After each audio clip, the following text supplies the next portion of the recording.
उत्तराखंड जो है उसके बाद जो है उत्तराखंड जो है वो उत्तर प्रदेश से अलग होता है और जो झारखंड है वो बिहार से अलग होता है। यानी 2000 में 1 नवंबर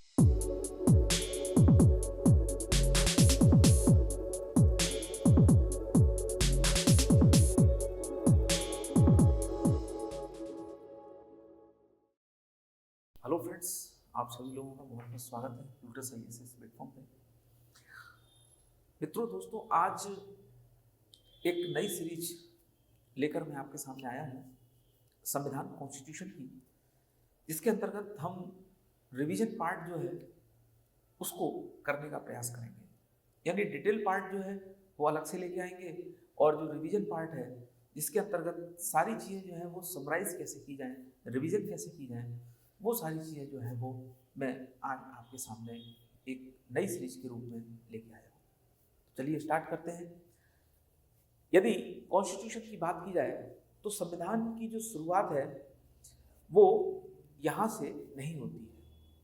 यदि मैं इस बात की इस वाले पोर्शन की बात की जाए, यदि रिवीजन की, तो रिवीजन हम लोग यहाँ से करेंगे। लेकिन यदि इसकी शुरुआत की जाए तो शुरुआत जो है वो संविधान का जो संवैधानिक विकास है, कॉन्स्टिट्यूशनल डेवलपमेंट है, वहाँ से जो है वो संविधान की शुरुआत करते हैं और फिर उसके बाद संविधान की प्रस्तावना, प्रियम्बल, संविधान के मूलभूत लक्षण, इनके बारे में पढ़ने का प्रयास करते हैं।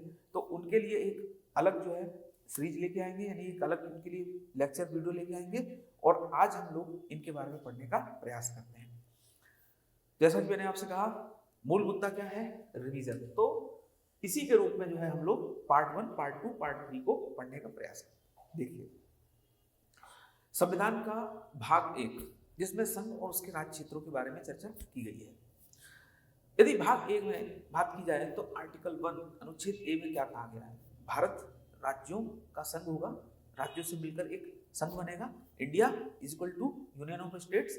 यहाँ पर आपको जो बात याद रखनी है, भारत के संविधान में कहीं पर भी फेडरल शब्द का इस्तेमाल नहीं किया गया है और भारत के संविधान में भारत के 2 नामों का उल्लेख किया गया है, जिसमें एक नाम इंडिया है और दूसरा नाम भारत है। ठीक है। इसके अलावा फेडरेशन का अर्थ क्या होता है, कोफेडरेशन का अर्थ क्या होता है, यूनियन का अर्थ क्या होता है, इन सारी बातों को हम लोगों ने डिटेल में पढ़ा था। बस आपको इन टर्मों के बारे में याद रखना है और यूनियन का बेसिक मतलब ये समझना है, केंद्र और राज्यों के बीच में कोई भी समझौता नहीं हुआ है, यानी कि कल को कोई राज्य भारत से अलग होना चाहे तो वो अलग नहीं हो सकता है। आर्टिकल 2 में क्या कहा गया है?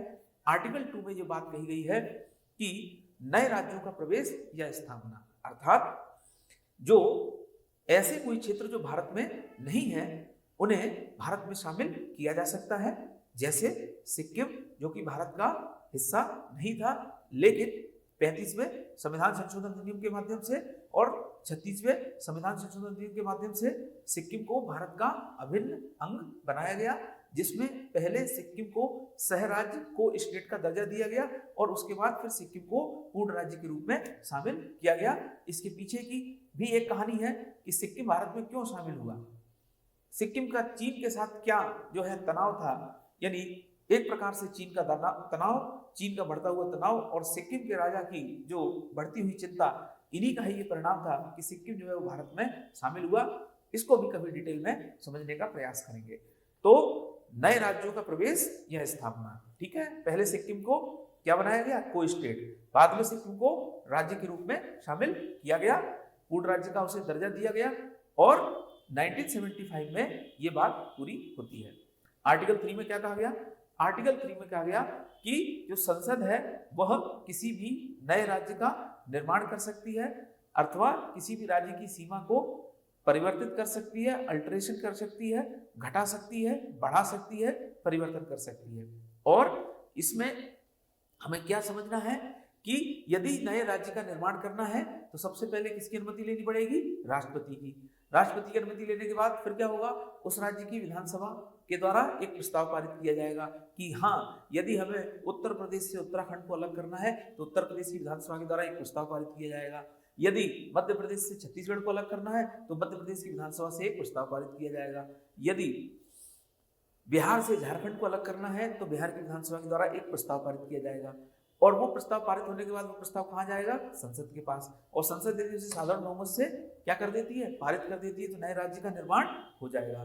ठीक है, लेकिन बात जो इस प्रकार से जो है नए राज्य के निर्माण की बात जो आर्टिकल 3 में कही गई है, लेकिन भारत में ऐसी स्थिति जो है, यानी देश की आजादी के बाद जो है भारत में ये परिस्थितियां नहीं थी जो हमें आज देखने को मिलती है। 14 राज्य और 6 केंद्रशासित प्रदेश भारत के बने थे, और आज जो 28 राज्य जो हैं जिस प्रकार से, और 8 केंद्र शासित प्रदेश हैं, इस प्रकार की स्थिति पहले भारत में नहीं थी।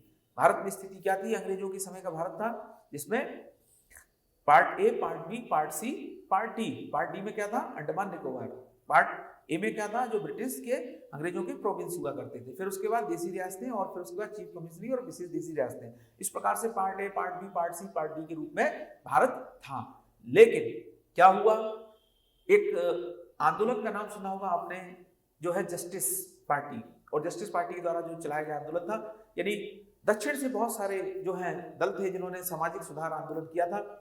तो ईवी रामास्वामी नायकर, जिन्हें पेरियार, ईवी रामास्वामी नायकर, और इसके अलावा बहुत सारे त्यागराज चिट्टी, बहुत सारे लोग थे जिन्होंने जस्टिस पार्टी से जुड़कर सामाजिक सुधार आंदोलन को आगे बढ़ाया।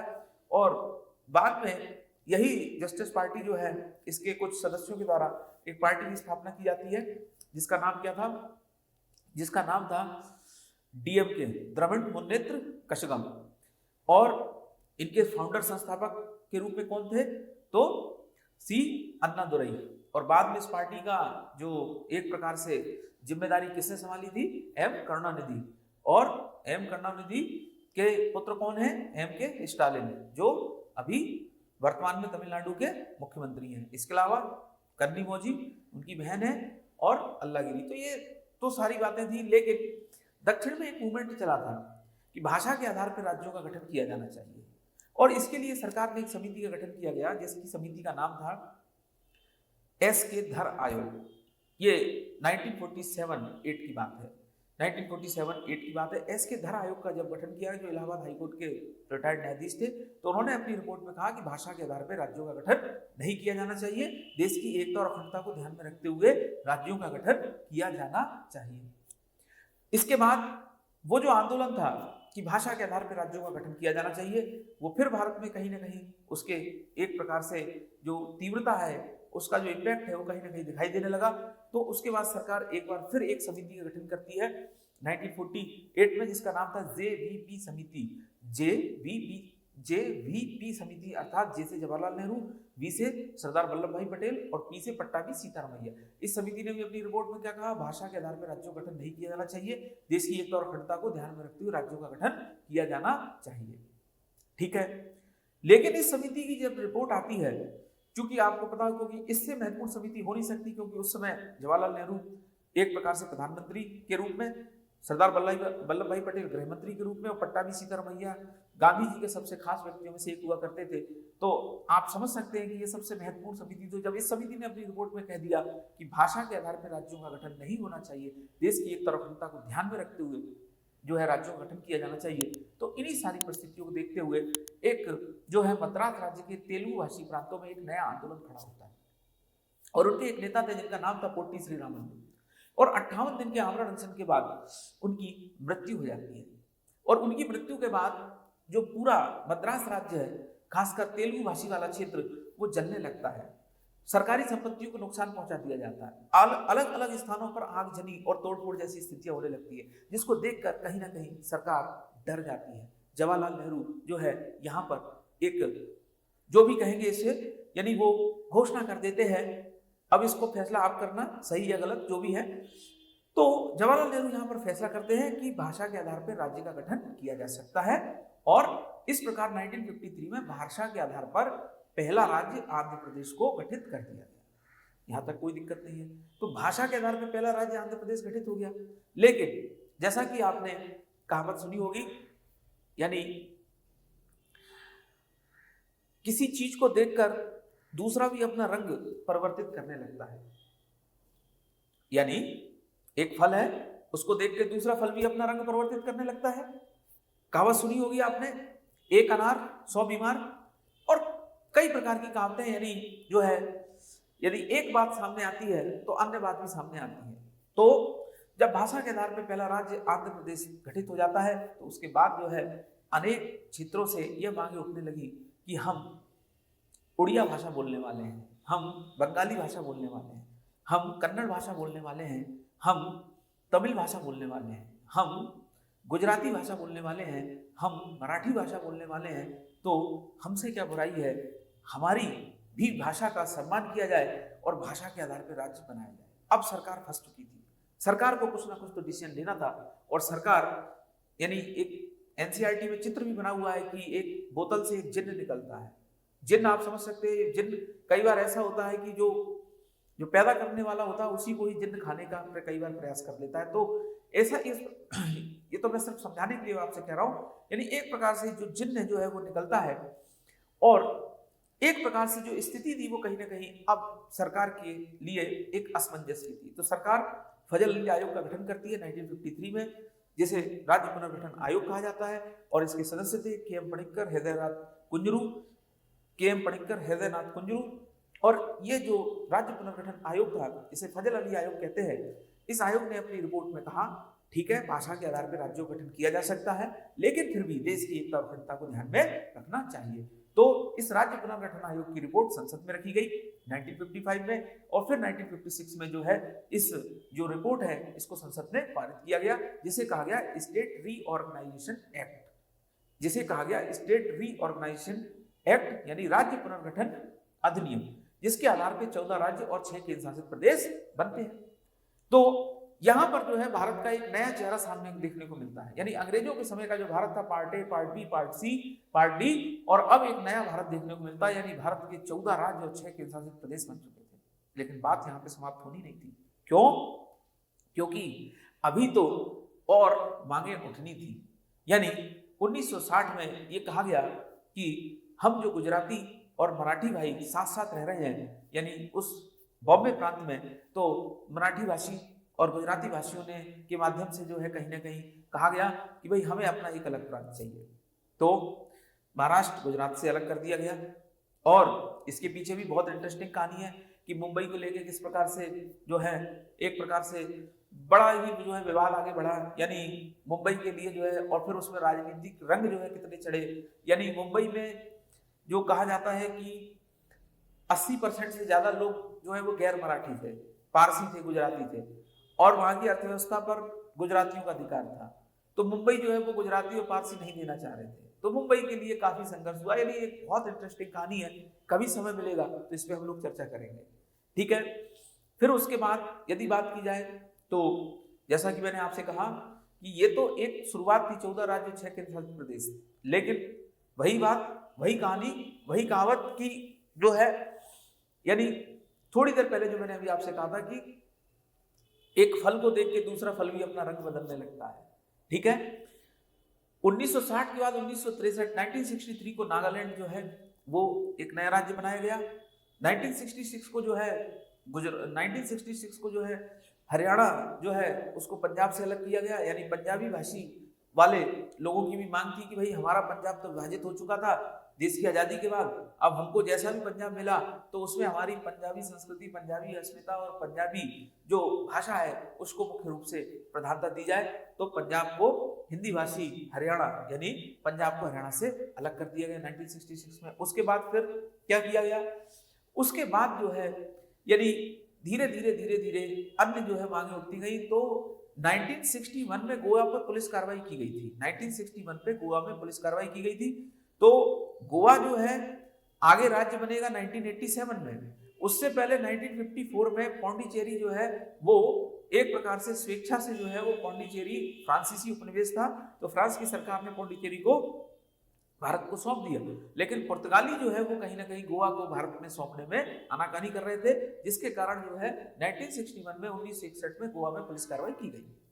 उसके बाद यानी 1966 के बाद 1970 जो है 1 और 72 यानी यहाँ पर जो है हिमाचल प्रदेश को बनाया गया, और फिर मणिपुर, मेघालय और त्रिपुरा ये राज्य बनाए गए। फिर उसके बाद जो है 1970 जो है 5 में 1971, 1972 फिर 1975 में कौन सा राज्य बनाया गया, तो सिक्किम बनता है। उसके बाद 1987 में जो है वह कौन सा राज्य बनता है, तो 1987 में अरुणाचल प्रदेश, गोवा और मिजोरम, ये राज्य बनते हैं 1987 में। उसके बाद फिर 1 नवंबर 2000 को कौन सा राज्य बनता है? मध्य प्रदेश से छत्तीसगढ़। फिर उसके बाद जो है उत्तराखंड जो है, उसके बाद जो है उत्तराखंड जो है वो उत्तर प्रदेश से अलग होता है, और जो झारखंड है वो बिहार से अलग होता है। यानी 2000 में 1 नवंबर, 9 नवंबर और 15 नवंबर, इन 3 डेटों को ये 3 राज्य बनते हैं। कौन कौन से राज्य बनते हैं? मध्य प्रदेश, झारखंड और उत्तराखंड। ठीक है। उसके बाद जो है 2014 को एक राज्य बनता है, कौन सा? तेलंगाना। तो अब यहां मेरा आपसे एक क्वेश्चन है। प्रश्न यह है कि निश्चित रूप से भाषा के आधार पर पहला राज्य बना था आंध्र प्रदेश। भाषा के आधार पर पहला राज्य आंध्र प्रदेश बना था। तो यह कहा गया यदि भाषा के आधार पर राज्य का गठन कर दिया जाएगा तो वो राज्य विकास होगा, उस राज्य में डेवलपमेंट होगा, उस राज्य की जो सारी जनता है उसमें जो है एक प्रकार से कौन सी विचारधारा, कौन सी भावनाएं, यानी एक प्रकार से जो है उसमें समानता और भाईचारा, और उसमें किसी भी प्रकार से जो है एक प्रकार से जैसे कहा जाए कि कोई भी डेवलपमेंट करने के लिए कोई भी बाधाएं नहीं आएंगी। यदि भाषा के आधार पर राज्य का गठन कर दिया जाता है तो राज्य ज्यादा विकास करेगा और कोई भी अंतर्द्वंद नहीं होंगे, क्योंकि एक ही भाषा बोलने वाले लोग हैं तो उनके अंदर जो अधिकार और समानता और सहयोग ये सब क्या होंगे? ज्यादा होंगे। यही तो मांग कही गई थी, यही तो डेवलपमेंट, यही तो बात थी जो है जब भाषा के आधार पर राज्य के गठन की बात कही थी। तो इस बात को स्वीकार किया गया, आंध्र प्रदेश राज्य बना दिया गया। तो जब वो पैमाना था, वो मानक था, मानक ये था कि भाषा के आधार पर आंध्र प्रदेश राज्य का गठन किया गया, क्योंकि भाषा जो है वो डेवलपमेंट और विकास में बहुत सहायक होगी। तो फिर जो है आंध्र प्रदेश से तेलंगाना को क्यों अलग किया गया? क्योंकि तेलंगाना में भी तो तेलुगु भाषा बोली जाती है। इसका मतलब ये थ्योरी गलत हो गई साबित। लेकिन आपको यूपीएससी में ऐसा उत्तर नहीं देना है। आपको यूपीएससी में यह आंसर देना है कि बड़ा क्षेत्र था और प्रशासन ढंग से नहीं हो पा रहा था, इसके अलावा तेलंगाना पिछड़ गया था। ये सारी बातें जो है आपको पॉजिटिव और सकारात्मक रूप में लिखनी है। उसके बाद आगे, यानी अभी देश को आजाद हुए इतने साल हुए हैं तो अभी 28 राज्य बन चुके हैं, तो आगे क्या स्थिति हो सकती है यह भी भविष्य के ऊपर निर्भर करता है। आर्टिकल 4 पर आते हैं। आर्टिकल 4 बड़ा इंटरेस्टिंग आर्टिकल है। यानी अनुच्छेद 2 और 3 के लिए कोई परिवर्तन करना है, कोई कानून बनाना है तो 368 की जरूरत नहीं है। सामान्य तरीके से परिवर्तन किया जा सकता है, सामान्य तरीके से कानून बनाए जा सकते हैं अनुच्छेद 2 और 3 के लिए, आर्टिकल 2 और 3 के लिए। लेकिन एक परिवर्तन होगा अनुसूची 1 और अनुसूची 4 में, शेड्यूल 1 एंड शेड्यूल 4। तो शेड्यूल 1 क्या है? शेड्यूल 1 कहा गया है भारत, जिसमें अनुसूची 1 में राज्य और केंद्र शासित प्रदेशों के बारे में चर्चा की गई है, 28 राज्य और 8 केंद्र शासित प्रदेश। और अनुसूची 4 में 4 में किसके बारे में चर्चा की गई है? राज्यसभा में सीटों के आवंटन के बारे में। तो निश्चित रूप से यदि कोई राज्य अलग होगा या नया राज्य बनेगा तो राज्यों की संख्या बदलेगी और राज्यसभा में जो सीटों का आवंटन है वो भी बदलेगा। तो एकदम सही बात कही गई आर्टिकल 4 में, यदि अनुच्छेद 2 या 3 में कोई भी परिवर्तन करना है तो संसद सामान्य रूप से कर सकती है, 368 की जरूरत नहीं है। लेकिन अनुसूची 1 और अनुसूची 4 में परिवर्तन करना पड़ेगा। ये हो गया हमारा भाग 1 कंप्लीट। भाग 1 हमारा ये कंप्लीट होता है। अब आते हैं भाग 2 पे। भाग 2 क्या है? नागरिकता। तो संविधान, नागरिकता के कुछ अधिनियम जो है वो 26 नवंबर 1949 को जो है भी लागू हुए थे। यानी हमारे देश का संविधान आंशिक रूप से 26 नवंबर 1949 को भी लागू हुआ था, लेकिन पूर्ण रूप से 26 जनवरी 1950 को लागू हुआ था। तो नागरिक, सबसे पहले तो नागरिक कहते किसे? तो नागरिक उसे कहा जाता है जिसके पास कुछ अधिकार होते हैं। जिसके पास यदि कुछ अधिकार होंगे तो उसकी जिम्मेदारी भी होगी, कुछ कर्तव्य भी होंगे तो उसके कुछ कर्तव्य भी होंगे उस देश के प्रति, उस राष्ट्र के प्रति। इसे नागरिक की परिभाषा कहा गया है। बात किया जाए आर्टिकल 5। हालांकि अब आर्टिकल 5, 6, 7 का कोई महत्व नहीं रहा है, क्योंकि ये उस समय के लिए बनाए गए थे जब देश का विभाजन हुआ था और बहुत सारी जनता पाकिस्तान से भारत आ रही थी, भारत से पाकिस्तान जा रही थी। तो आर्टिकल 5 में क्या कहा गया है कि संविधान के प्रारंभ में नागरिकता, तो वह व्यक्ति जिसका जन्म भारत में हुआ हो, वह व्यक्ति जो संविधान लागू होने के 5 वर्ष पहले से भारत में रह रहा हो, वह व्यक्ति जो है वो भारत के राज्य क्षेत्र में जिसका जन्म हुआ हो, उसे भारत का नागरिक माना जाएगा। ये आर्टिकल 5 में सामान्य रूप से कहा गया था और उसमें 1935 का जो परिभाषित भारत था, अविभाज्य भारत था, उसके संदर्भ में भी ये एक बात कही गई थी। आर्टिकल 6 में क्या कहा गया? आर्टिकल 6 में कहा गया पाकिस्तान से भारत आने वाले व्यक्तियों के नागरिकता संबंधी प्रावधान। 19 जुलाई 1948 से पहले जो व्यक्ति पाकिस्तान से भारत आ चुका है वो व्यक्ति भारत का नागरिक माना जाएगा, अदरवाइज नहीं माना जाएगा। फिर 7 में क्या कहा गया है? भारत से पाकिस्तान जाने वाले व्यक्तियों के नागरिकता संबंधी प्रावधान। जो व्यक्ति मार्च 1947 के बाद भारत से पाकिस्तान चला गया है वो भारत का नागरिक नहीं माना जाएगा। आर्टिकल 8 में क्या है? तो विदेशों में रहने वाले व्यक्तियों के लिए नागरिकता संबंधी प्रावधान। इसमें संसद एक संशोधन करती है, नागरिकता अधिनियम 1955 लेके आती है, जिसमें कहती है नागरिकता कितने प्रकार से प्राप्त की जा सकती है? 5 प्रकार से। जन्म के आधार पे, पंजीकरण के आधार पे, देशीकरण के आधार पे, वंश परंपरा के आधार पे, अर्जित भूभाग के द्वारा, bye naturalisation, bye decent, by birth, जो है इनके आधार पे जो है नागरिकता प्राप्त की जा सकती है। जन्म के आधार पे, पंजीकरण के आधार पे, यानी रजिस्ट्रेशन के आधार पे, जन्म के आधार पे, पंजीकरण के आधार पे, इसके अलावा वंश परंपरा के आधार पर, अर्जित भूभाग के आधार पर और देशीकरण के द्वारा नागरिकता प्राप्त की जा सकती है। अब इसमें क्या क्या प्रावधान हुए? काफी डिटेल्ड है। जिसका जन्म 26 जनवरी 1950 के बाद भारत में हुआ व्यक्ति भारत का नागरिक माना जाएगा। फिर क्या कहा गया? यानी जो 6 महीने भारत में रह ले वो भारत के लिए नागरिकता के लिए आवेदन कर सकता है पंजीकरण के माध्यम से। फिर इसको बढ़ाकर कितना कर दिया गया? 5 वर्ष। और वही देशीकरण के लिए जो 5 वर्ष था उसको बढ़ाकर 1987 में कितना कर दिया गया था? 10 वर्ष कर दिया गया। यानी देशीकरण के लिए 10 वर्ष और पंजीकरण के लिए 5 वर्ष। ये बाद में संशोधन हुए। फिर क्या कहा गया? 1992 में माता के जन्म के आधार पर नागरिकता दे दी जाएगी। माता पिता में से कोई भी, यदि माता जो है वह, उसका माता जो है वो विदेश में रहती है, कोई भारतीय, और भारत में रहने वाले भारत का कोई व्यक्ति विदेश में जाकर किसी विदेशी महिला से शादी कर लेता है, तो उससे जो बालक पैदा होगा, यदि वो जो है उसके पास नागरिकता है भारत की, तो उसके बालक को भी भारतीय नागरिकता मिल जाएगी। माता के जन्म के आधार पर नागरिकता किस प्रकार से प्रदान की जाए, ये आगे बात हुई। तो पंजीकरण, देशीकरण, नेचुरलाइजेशन जो है बाय डिसेंट और अर्जित भूभाग के द्वारा, ऐसा कोई क्षेत्र जो भारत में नहीं है यदि उसे भारत में शामिल करते हैं तो उस क्षेत्र के भी सभी व्यक्ति भारत के नागरिक माने जाएंगे, जैसे सिक्किम। ये बात कही गई। फिर क्या कहा गया? उसके बाद फिर आगे चीजें आती हैं। यानी 2003 में जब सुषमा स्वराज जो है विदेश मंत्री थे, तो फिर उन्होंने जो है पर्सन ऑफ इंडियन ओरिजिन, फिर ओवरसीज सिटीजनशिप ऑफ इंडिया, ये चीजें आती हैं। फिर उसके बाद जो है 2016 के बाद फिर कुछ परिवर्तन होते हैं और फिर क्या कहते हैं, CAA, NRI, इनके संबंध में भी महत्वपूर्ण बातें कही गई हैं। सिटीजनशिप अमेंडमेंट एक्ट, भारतीय नागरिकता रजिस्टर क्या होता है, CAA क्या होता है, NRI क्या होता है, OCI क्या होता है, PIO क्या होता है, ये सारे टर्म हम कभी डिटेल में समझेंगे। उसके बाद आर्टिकल 9, इसमें क्या कहा गया? नागरिकता का अंत कैसे होगा? यदि कोई व्यक्ति किसी भी विदेशी देश की राज्य की नागरिकता प्राप्त कर लेता तो भारत का नागरिक नहीं होगा।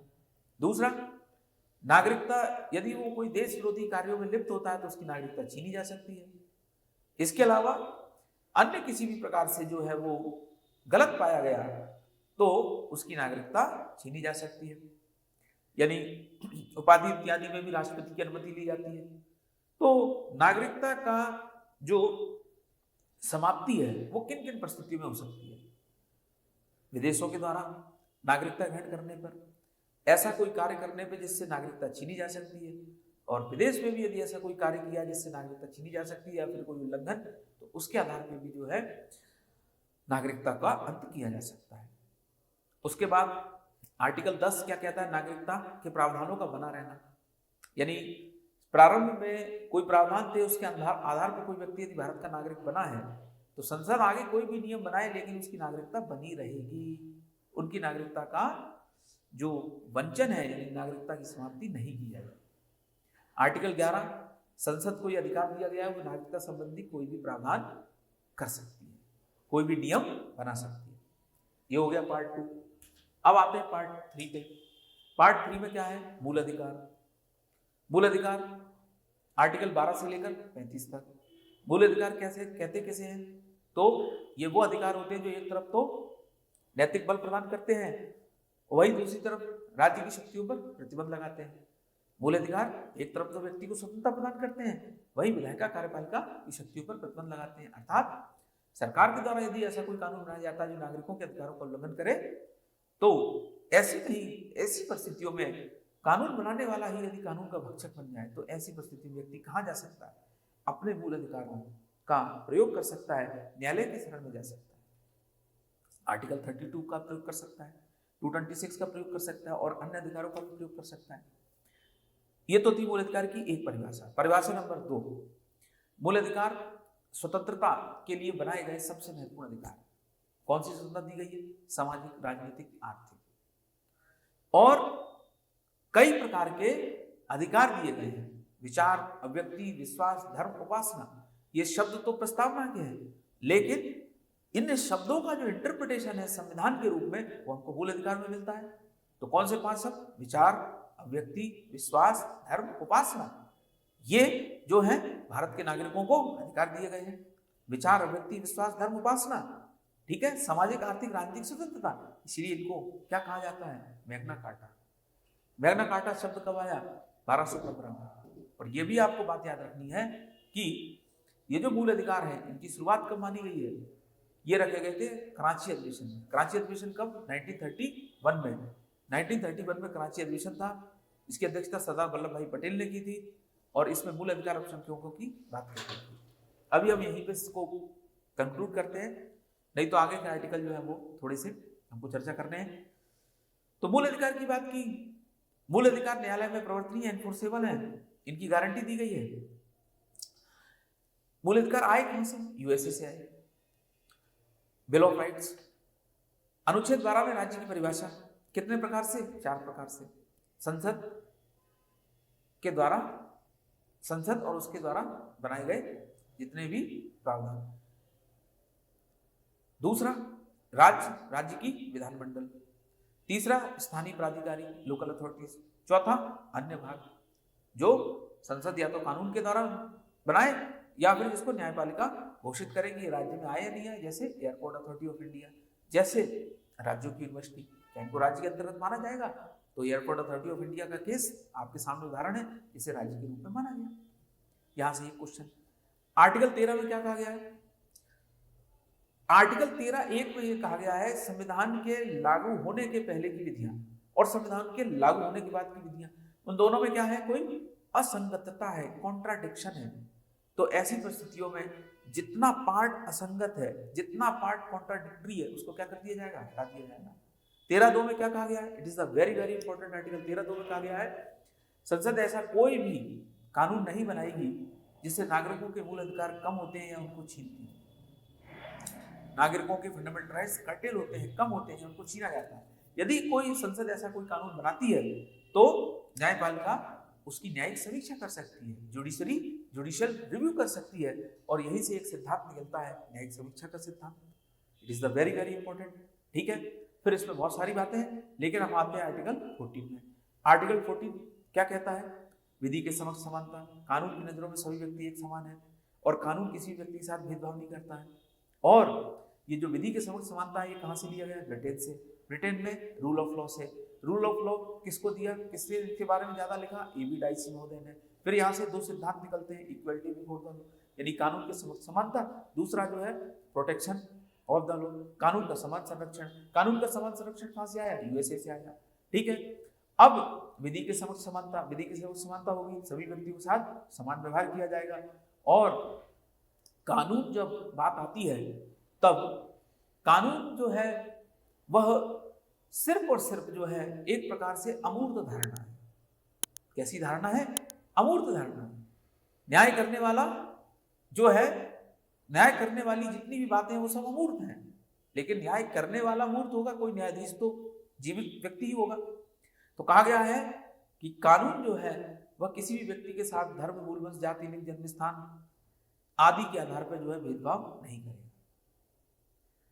रूप, रंग, जाति, कास्ट, क्रीड जो कुछ भी ले उसके आधार पर। तो कानून की नजरों में क्या है? सभी व्यक्ति एक समान है। और इसीलिए जो यूरोप से पहली मान्यता आई थी, कानून कैसा है? होता है अंधा होता है, पर उसका नेगेटिव इंटरप्रिटेशन हमारी हिंदी फिल्मों ने दूसरा कर दिया कि कानून वास्तव में अंधा होता है, क्योंकि सबूत और गवाह के बिना जो सही व्यक्ति था उसको सजा मिल गई और जो दोषी व्यक्ति था वो जेल के बाहर आराम से बढ़िया घूम रहा है। तो उसका इंटरप्रिटेशन हिंदी फिल्मों ने कर दिया कि हाँ कानून वाकई में अंधा होता है। लेकिन यूरोप में इंटरप्रिटेशन था कानून अंधा इसलिए होता है क्योंकि यदि वो कानून की देवी को यदि कुछ दिख जाए तो हो सकता है वो जाति, रूप, रंग, धर्म, अपना राष्ट्र इत्यादि को देखकर हो सकता है सामने वाले के साथ भेदभाव किया जाए, क्योंकि कानून किसी के साथ भी भेदभाव नहीं कर सकता। उसके पीछे का कंसेप्ट ये था।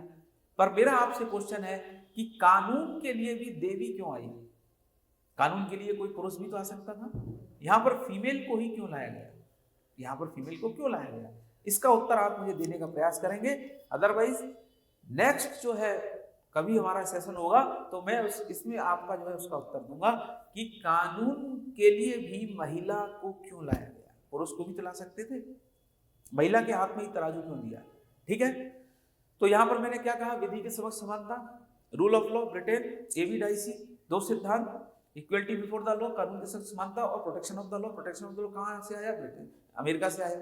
फिर क्या कहा आपसे कि प्रोटेक्शन ऑफ लॉ में कहा गया है कानून का समान संरक्षण। यदि परिस्थितियां समान होगी तो समान व्यवहार किया जाएगा, परिस्थितियां असमान होगी तो असमान व्यवहार किया जाएगा।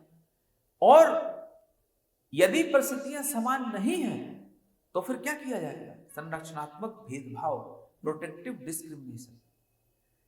तो परिस्थितियां समान नहीं होगी तो ऐसी स्थिति में क्या किया जा सकता है? डिस्क्रिमिनेशन, भेदभाव। लेकिन वो डिस्क्रिमिनेशन कैसा होगा? पॉजिटिव होगा। तो इसे क्या कहा? प्रोटेक्टिव डिस्क्रिमिनेशन, संरक्षणात्मक भेदभाव। और यहां से कौन सा सिद्धांत निकला? Positive discrimination. और यहीं से फिर क्या निकलता है? आरक्षण। यानी कि मान लीजिए ये रेस की लाइन है ABC और इस रेस की लाइन में तीन व्यक्ति बैठे हुए हैं, A, B और C। मान लेते हैं A जो है वो बहुत अमीर है, उसके पास सारी सुख सुविधाएं हैं।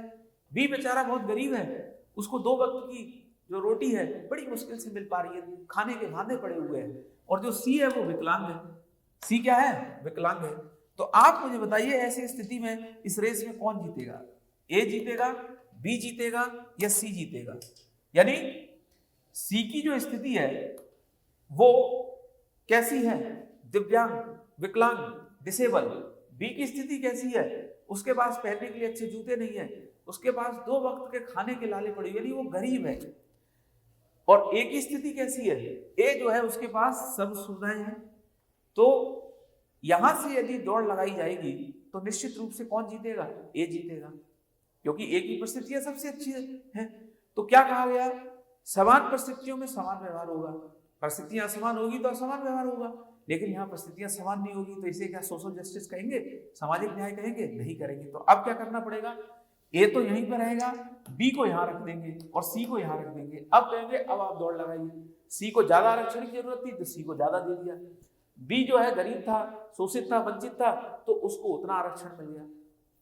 इसे कहा सामाजिक न्याय, इसे कहा सोशल जस्टिस। और यही बात हमें आर्टिकल 15 से भी कहीं ना कहीं इस चीज को हम लोग आगे बढ़ते हैं। तो आर्टिकल 15 में क्या कहा गया? धर्म, मूल, वंश, जाति, लिंग, जन्म स्थान के आधार पर किसी व्यक्ति के साथ भेदभाव नहीं किया जाएगा। 5 आधार। 15(1) में क्या कहा गया? धर्म, मूल, वंश, जाति, लिंग, जन्म स्थान के आधार पर सार्वजनिक स्थान, कुएं, बावड़ी, तालाब, सार्वजनिक मनोरंजन होटल इत्यादि के स्थान पे किसी व्यक्ति के साथ भेदभाव नहीं किया जाएगा। अभी तो कहा जा रहा है भेदभाव नहीं करेंगे, अब भेदभाव करेंगे। क्या क्या 15(3) में महिलाओं और बच्चों के लिए विशेष प्रावधान किए जा सकते हैं। महिलाओं के लिए बसों में सीटों का आरक्षण, मेट्रो में सीटों का आरक्षण, महिलाओं के लिए विशेष योजनाएं। अब तो कुछ राज्य जो है वो महिलाओं को हर महीने 2100-2200 रुपए देने का घोषणा कर रही है। इसे कहा जा रहा है, यानी राजनीतिक शब्दावलियों में जो है इसे एक प्रकार से इसके लिए शब्द इस्तेमाल किया जाता है रेवड़ी। अब सही है गलत इसका भी फैसला करना पड़ेगा। 15(4) में वेरी वेरी इंपॉर्टेंट जो है क्या कहा गया है कि सामाजिक और शैक्षणिक दृष्टिकोण से पिछड़े हुए लोगों के लिए विशेष प्रावधान किए जा सकते हैं। जब भी आरक्षण की बात आएगी तो 15(4) पे जाएंगे, 16(4) पे जाएंगे। यहाँ पर SC ST OBC के लिए जो है विशेष प्रावधान किए जा सकते हैं, सामाजिक और शैक्षणिक दृष्टिकोण से पिछड़े हुए। ठीक है। 15(5) में कहा गया प्राइवेट शिक्षण संस्थानों के लिए विशेष प्रावधान किए जा सकते हैं राज्य के द्वारा। फिर उसके बाद किस पे आए, आर्टिकल 15 के बाद 16 में। 16 में क्या कहा गया, लोक नियोजन के लिए अवसर की समानता, सरकारी नौकरी में प्रत्येक व्यक्ति को समान अवसर दिए जाएंगे। लेकिन यहाँ पे 7 आधार हैं। कितने आधार हैं? 7 आधार हैं। ठीक है, डिसेंट और रेसिडेंस। तो आर्टिकल 15 में 5 आधार हैं, 16 में 7 आधार हैं। इस बात को याद रखेंगे। क्या कहा गया, लोक नियोजन में अवसर की समानता। फिर क्या कहा गया, आर्टिकल 16(2) में कहा गया है कि धर्म, कुलवंश, जाति, लिंग, जन्म स्थान के आधार पर किसी व्यक्ति के साथ लोक नियोजन सरकारी नौकरियों में भेदभाव नहीं किया जाएगा। अभी तो कहा जा रहा है भेदभाव नहीं किया जा रहा है, लेकिन हम भेदभाव करेंगे। लेकिन भेदभाव कैसा होगा, संरक्षणात्मक भेदभाव। आर्टिकल 16(3) में क्या कहा गया, निवास संबंधी बाध्यताएं सरकारी नौकरियों के लिए लागू की जा सकती है। जैसे आंध्र प्रदेश में मिल्किया इत्यादि जनजाति है तो वहां के क्षेत्र के लिए विशेष जो है आरक्षण दिया जाए।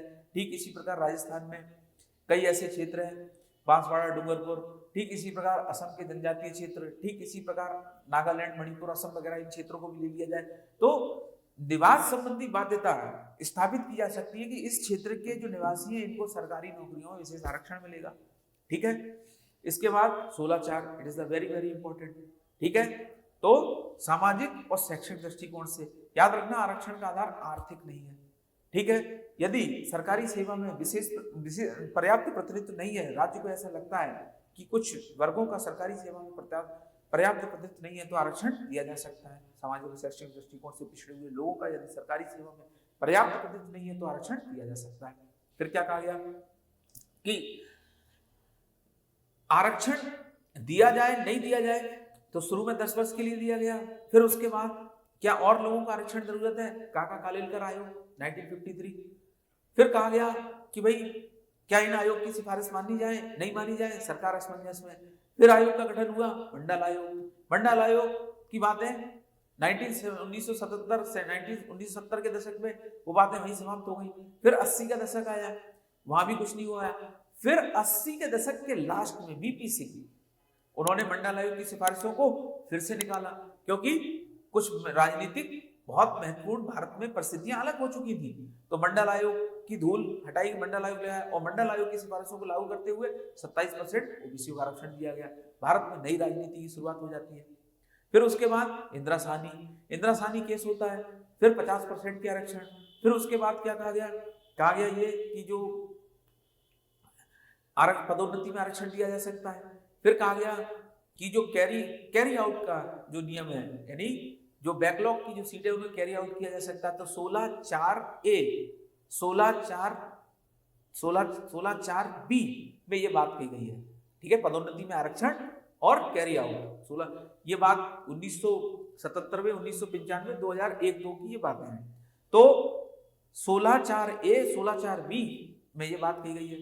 और 16(5) में क्या कहा गया है, महिलाओं के लिए जो है कोई भी संस्थान है, कोई भी इंस्टीट्यूट है, वहां पर महिलाओं के लिए यदि विशेष जो है प्रावधान माने गए हैं तो उन्हें लागू किए जा सकते हैं। जैसे मान लीजिए कि कोई ऑफिस है, वहां पर महिला एम्प्लॉय होनी चाहिए तो उसे भेदभाव नहीं माना जाए।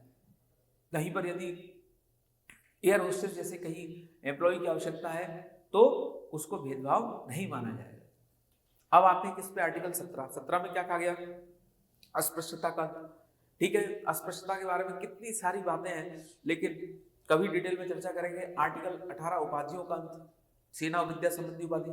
आर्टिकल 19 इसमें क्या कहा गया है, स्वतंत्रता संबंधी अधिकार। इसमें सबसे इंपॉर्टेंट क्या है, वाक अभिव्यक्ति, बोलने की आजादी। और फिर इसके अंतर्गत क्या क्या आ जाएगा, तो प्रिंट मीडिया, समाचार, दूरदर्शन, तिरंगा झंडे को फहराना, मौन रहना, इसके अलावा नुक्कड़ नाटक, ये सब जो है सूचना का अधिकार 2005, ये सब आर्टिकल 19A में आ जाएगा, वाक अभिव्यक्ति, फ्रीडम ऑफ स्पीच। लेकिन वाक अभिव्यक्ति जो है ये इसमें युक्तियुक्त प्रतिबंध भी लगाया जा सकता है, रीजनेबल जो है क्या किया जा सकता है, प्रतिबंध लगाया जा सकता है वाक अभिव्यक्ति में। यदि वाक अभिव्यक्ति का मतलब ये नहीं है कि सामने वाले के सम्मान और गरिमा का हनन किया जा सके, यदि ऐसा कोई कार्य किया जाएगा तो उसमें भी प्रतिबंध लगाया जा सकता है। फिर क्या कहा गया, शांतिपूर्ण और बिना हथियारों के सम्मेलन करने की स्वतंत्रता 19B।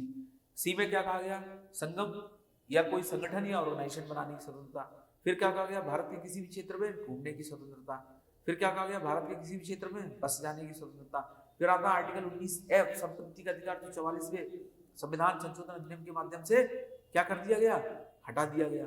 तो आर्टिकल 19F हटा दिया गया। फिर आया आर्टिकल 19F के बाद जी में क्या गया, भारत के किसी भी क्षेत्र में व्यापार करने की स्वतंत्रता। तो ये कुछ अधिकार थे। फिर आते हैं आर्टिकल 20, क्या कहा गया, अपराधों के दोष सिद्धि के संबंध में संरक्षण, जिसमें क्या कहा गया है कि एक व्यक्ति को एक अपराध के लिए एक से ज्यादा बार सजा नहीं मिलेगी, नो डबल जियोपार्डी, यूएसए का कानून।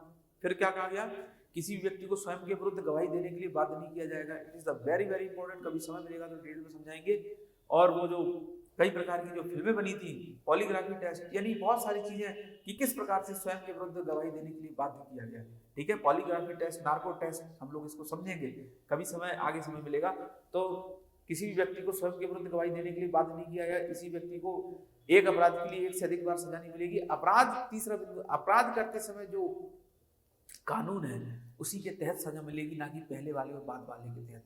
यानी आज किसी व्यक्ति ने अपराध किया है, आज किसी व्यक्ति ने चोरी की है, चोरी की सजा यदि आज 6 महीने है तो आज की सजा मिलेगी।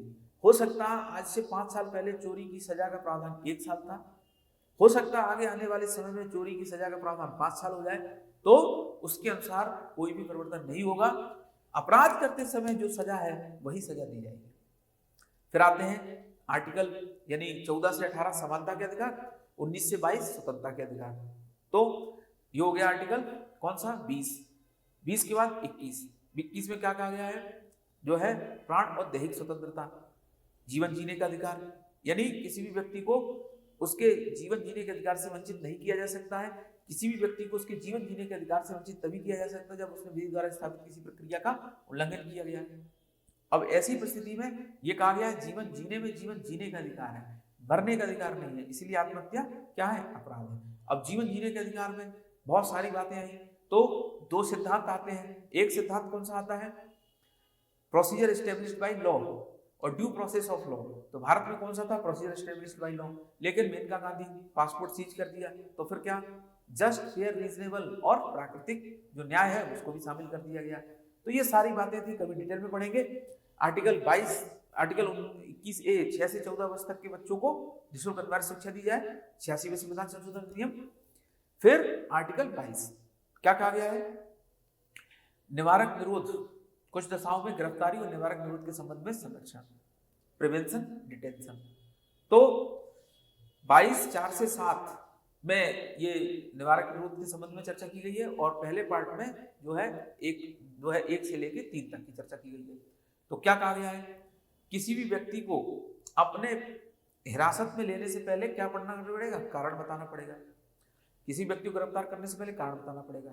फिर क्या कहा गया है, किसी भी व्यक्ति को अपने पसंद का वकील करने का अधिकार होगा, किसी भी व्यक्ति को अपने पसंद का वकील करने का अधिकार होगा। और फिर क्या कहा गया है, 24 घंटे के अंदर मजिस्ट्रेट के सामने पेश करना पड़ेगा, यात्रा का समय निकालकर, यात्रा का समय निकालकर 24 घंटे के अंदर मजिस्ट्रेट के सामने पेश करना पड़ेगा।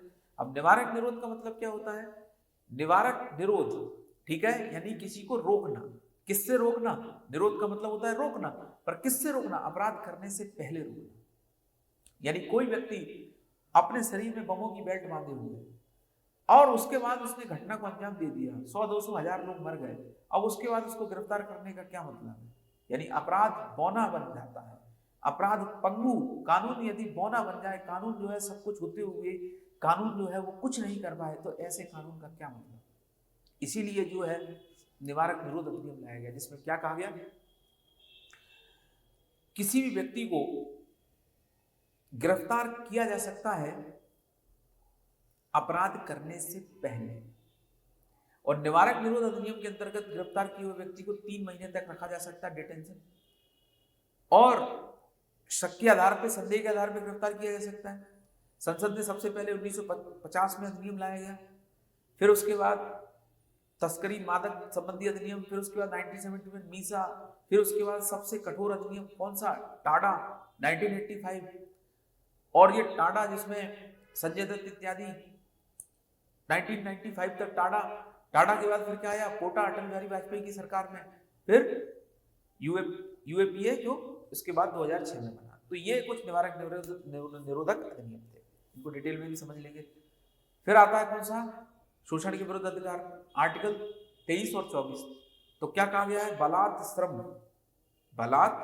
श्रम और मानव के साथ दुर्व्यापार पे रोक लगाई गई है। अब इसको बहुत डिटेल में समझेंगे, दुर्व्यापार, इलीगल ह्यूमन ट्रैफिकिंग, अब इसमें देवदासी प्रथा को भी समझेंगे, इसमें सब कुछ समझेंगे। पर अभी हम रिवीजन मोड पर हैं, तो आप बस इतना समझिए, मानव का दुर्व्यापार और बलात् श्रम, बंधुआ मजदूरी इत्यादि नहीं की जाए, इसके लिए सरकार ने बहुत सारे कानून बनाए हुए हैं। ठीक है, बंधुआ मजदूरी अधिनियम 1976, ये सब जो है चीजें बनाई गई हैं। फिर वेजेस, लेबर, इन सब चीजों को भी हम लोग समझेंगे। आर्टिकल 24 में क्या कहा गया है, 14 वर्ष से कम उम्र के बच्चों को कारखानों में नियोजित नहीं किया जाएगा।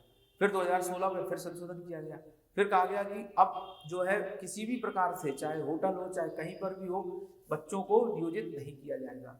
और घरेलू कार्यों में भी यदि उनको रखा जाता है व्यवसाय में, तो पहले उनको शिक्षा देनी पड़ेगी, और 3 घंटे से ज्यादा उनको नहीं रखा जाएगा। ये 2016 के बाद की प्रावधान हुई।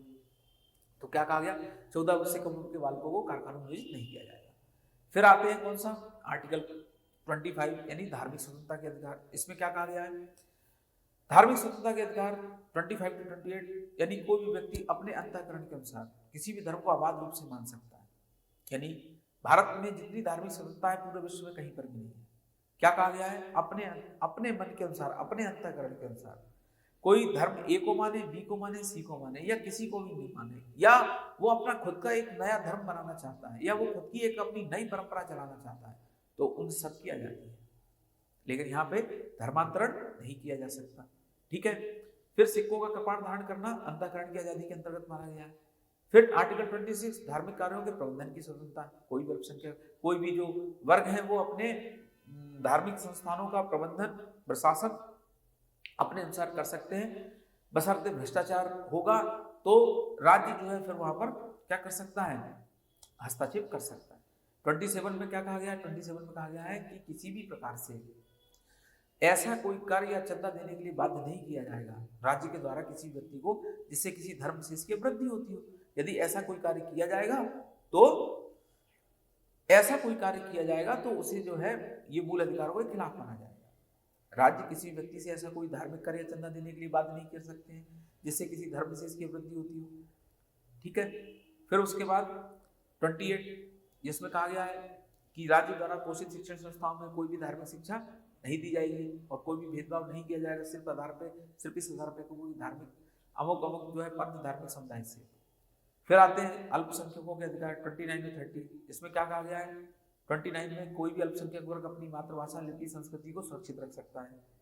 फिर आर्टिकल 30, तो याद रखना अल्पसंख्यक शब्द का इस्तेमाल आर्टिकल 30 में किया गया और अल्पसंख्यक जो है शब्द को कभी डिटेल में लेके आऊंगा मैं। आर्टिकल 30 में क्या कहा गया है, 30 में बस यही आपको समझना है कि अल्पसंख्यक वर्ग जो है अपनी पसंद की शिक्षण संस्थानों की स्थापना कर सकता है, प्रशासन कर सकता है और नियंत्रण भी कर सकता है। इतनी बात को आपको विशेष रूप से समझना है। फिर आर्टिकल 31 जो निरस्त हो चुका था पर 31A, 31B, 31C के रूप में नए आर्टिकल शामिल किए गए थे। तो इसमें क्या कहा गया था कि जो 31A में जो है कृषि भूमि का पर्याप्त मुआवजा देना पड़ेगा। फिर कहा गया कि 31B में कहा गया कि जो 23 अप्रैल 1973 के बाद भूमि संबंधी विषयों की नई समीक्षा की जा सकती है। फिर उसके बाद 31C में कहा गया कि आर्टिकल 39B और C के लिए यदि कोई कानून बनाए जाते हैं तो वो 14 और 19 का उल्लंघन नहीं माना जाएगा। 14 और 19 का उल्लंघन नहीं माना, इसको डिटेल में समझेंगे किसी दिन। और फिर होता है आर्टिकल 32 जो कि सबसे इंपॉर्टेंट है, इसे संविधान की आत्मा कहा गया, संवैधानिक उपचारों का अधिकार, बाबा साहब अम्बेडकर ने इसकी बहुत तारीफ की है, ठीक है। विशेष इसके बारे में बातें कही गई आर्टिकल 32, क्योंकि यही से जो है हम अपने मूल अधिकार जो है और सशक्त शक्तिशाली जो है कहीं ना कहीं राज्य के प्रति जो सुरक्षा के रूप में प्राप्त करते हैं, मानते हैं। क्या कहा गया? हेबियस कॉर्पस, बंदी प्रत्यक्षीकरण। क्या कहा गया? परमादेश, मैंडामस। क्या कहा गया? उत्प्रेषण, सरेररी। क्या कहा गया? प्रोविजन जो है यानी प्रतिषेध। तो बंदी प्रत्यक्षीकरण, परमादेश, अधिकार प्रक्षा यानी को वारंटो, उत्प्रेषण और प्रतिषेध, ये 5 प्रकार की रिटें हैं। इनको डिटेल में समझेंगे किसी दिन। फिर आते हैं आर्टिकल 33 पे। तो 33 पे क्या कहा गया? 33 पे कहा गया जो सेनाएं हैं, जो अर्धसैनिक बल हैं, जो पैरामिलिट्री फोर्सेस हैं, इनके मूल अधिकारों को संसद विधि बनाकर कम कर सकती है।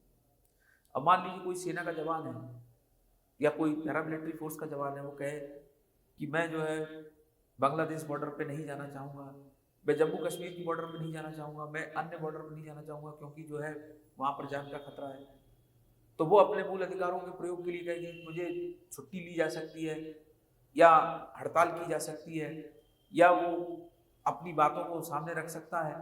तो यही कहा गया है आर्टिकल 33 में कि ये जो सेनाओं से संबंधित जो फोर्स से संबंधित जो भी लोग हैं, इनके मूल अधिकारों को कर्टेल किया जा सकता है। जल सेना, थल सेना, वायु सेना, इन सब के लिए पैरामिलिट्री फोर्स, अर्धसैनिक बल। 34 में क्या? मार्शल लॉ के बारे में चर्चा की गई है। तो मार्शल लॉ जो है यानी जहां सेना का कानून लागू हो, वह निश्चित रूप से मूल अधिकार जो है उनको कम किया जा सकता है। और आर्टिकल 35 में किसके बारे में चर्चा की गई है? तो 35 में कहा गया है कि संसद इनसे संबंधित कोई भी विधि या कानून बना सकती है। और 36 से हम क्या जाएंगे? डीपीएसपी, उसको हम अलग पार्ट में पढ़ेंगे। आर्टिकल 32 के मैं एक बार रेटों को और बता देता हूँ।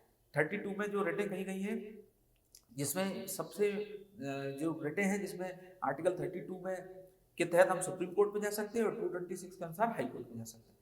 जिसमें पहली रेट है क्या? बंदी प्रत्यक्षीकरण, हेबियस कॉर्पस। इसमें क्या कहा गया? बंदी बनाए गए हुए व्यक्ति को सशरीर हाजिर किया जाए, टू हैव द बॉडी। और ये रिट सबसे इंपॉर्टेंट रिट है, मनुष्य की स्वतंत्रता की अग्रदूत मानी जाती है। बंदी बनाए गए व्यक्ति को सशरीर न्यायालय में हाजिर किया जाए। कैसे? यदि किसी व्यक्ति को पुलिस ने ही जो है कहीं पर छुपा दिया या उसे थाने में बंद कर रखा है, उसके घर वाले पूछ रहे हैं, तो ऐसी परिस्थिति में व्यक्ति कहाँ जाएगा? न्यायालय की शरण में। और न्यायालय यह आदेश देगी कि उस व्यक्ति को सशरीर हाजिर किया जाए। अब सशरीर के पीछे भी कहानी है, उसको कभी समझेंगे। बंदी प्रत्यक्षीकरण के बाद हेबियस कॉर्पस, अधिकार पक्षा। तुम्हें क्या हक था? यानी ये जो रिट है हेबियस कॉर्पस, ये किसी प्रशासनिक अधिकारी, प्रशासनिक कार्यालय, इनके खिलाफ जारी किया जाता है। यानी कोई व्यक्ति यदि अपने अधिकारों से परे जाके कार्य करे, अतिक्रमण करे, तो न्यायालय आदेश देती है कि तुम्हें क्या हक था, जो है को वारंटो, जो है अधिकार पक्षा के अंतर्गत तुम्हें क्या हक था, जो आपने जो अधिकार है। यानी कोई यदि मान लीजिए कोई डीएसपी है लेवल का कोई व्यक्ति है और वो एसपी लेवल के कार्य करने लगे, तो निश्चित रूप से वो अपने अधिकार क्षेत्र के परे जा रहा है। कोई जो है वो एसडीएम लेवल का व्यक्ति और वो कलेक्टर लेवल के कार्य करने लगे, तो वो अपने अधिकार क्षेत्र के परे जा रहा है। तो क्या कहा गया? तुम्हें क्या हक था। यानी न्यायालय उस अधिकारी से कहेगी कि आपने किस अधिकार से, किस हक से जो है अपने कार्यों का उल्लंघन किया, ये परे जाके कार्य किया। इस बात को याद रखेंगे। और फिर क्या याद रखेंगे? परमादेश। परमादेश में यदि कोई सरकारी कार्यालय या कोई भी अधिकारी अपने कार्य के प्रति कहीं ना कहीं उदासीनता या कार्य जो है वो करने में देरी करता है या कोई कारणवश वो कार्य नहीं कर पा रहा है, तो न्यायालय के द्वारा क्या कहा जाता है? हम आदेश देते हैं, मैंडामस। और फिर उत्प्रेषण और प्रतिषेध, इन दोनों को एक साथ पढ़ते हैं, क्योंकि ये सरकारी अधिकारी और प्रशासनिक कार्यालयों के खिलाफ जारी नहीं किए जाते, सिर्फ न्यायालय में ही रहते हैं। ठीक है? तो उत्प्रेषण, सरेररी और प्रतिषेध, तो एक होता है गलत निर्णय देने के बाद और दूसरा होता है निर्णय देने के पहले। तो इतनी चीजें जो है वो आप याद रखना। आर्टिकल 12 से लेकर आज हमने मूल अधिकार यानी आर्टिकल 12 से लेकर 35 तक पढ़े, लेकिन आज हमने संविधान का भाग 1, भाग 2, भाग 3 इनका रिवीजन किया। इनके रिवीजन के बारे में जितने भी इंपॉर्टेंट पॉइंट हैं वो मैं एक बार फिर आपके सामने डिस्कस करूंगा। यानी इसमें भी जो और इंपॉर्टेंट पॉइंट्स निकल सकते हैं वो भी जो है हम एकदम यानी अब एक एक आर्टिकल के बारे में भी जो है विस्तार से हम लोग चर्चा करने का प्रयास करेंगे, और इसमें भी जितने भी और अन्य महत्वपूर्ण बातें हो सकती हैं सेगमेंट वाइज, यानी मान लीजिए एक बार ले लिया समानता का अधिकार, फिर ले लिया स्वतंत्रता का अधिकार, तो इसमें भी जितने भी महत्वपूर्ण बातें और हो सकती हैं वो भी जो है हम कभी लेके आएंगे। तो आज के लिए इतना ही। आप सभी लोगों का बहुत बहुत धन्यवाद। मिलते हैं एक बार फिर, तब तक के लिए आप सभी लोगों का बहुत बहुत धन्यवाद।